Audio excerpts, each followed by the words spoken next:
হামলা পাল্টা হামলায় উত্তাল লেবাননের দক্ষিণ অঞ্চল।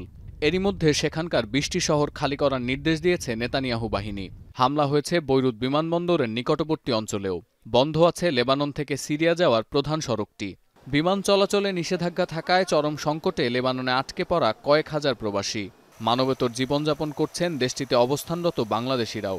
আমাদের লেবাননের অবস্থা বর্তমান খুবই ভয়াবহ, যুদ্ধবিধ্বস্ত, মানুষের থাকার জায়গা নাই বললেই চলে।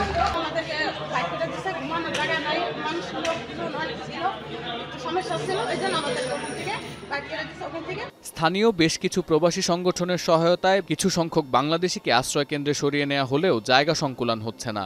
প্রয়োজনীয় সরঞ্জামের অভাবের পাশাপাশি আশ্রয়কেন্দ্রের পরিবেশ নিয়েও সন্তুষ্ট নন তারা। বিশেষ ফ্লাইটে দেশে ফিরতে বারবার যোগাযোগ করছেন বাংলাদেশ দূতাবাসে। অনেক সংগঠন আছে যারা এই সহযোগিতার হাত বাড়িয়ে মানুষকে আশ্রয় দিতেছেন, খাবার দিতেছেন।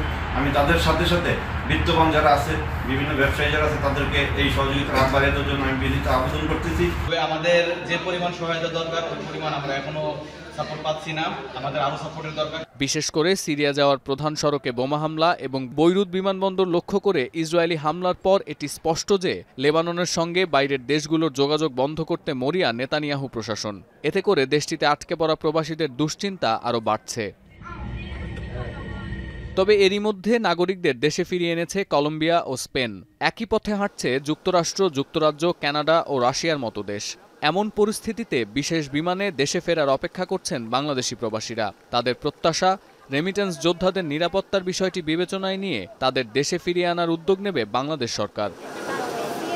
সতীর্থ কর্মকার, এখন বিশ্ব। কালার এক্সপার্ট, জর্জ স্যাপ এবং মাইল্ড অন হ্যান্ডস টেকনোলজি সমৃদ্ধ অরিক্স ক্রিস্টাল ওয়াশ আপনার লন্ড্রি এক্সপার্ট।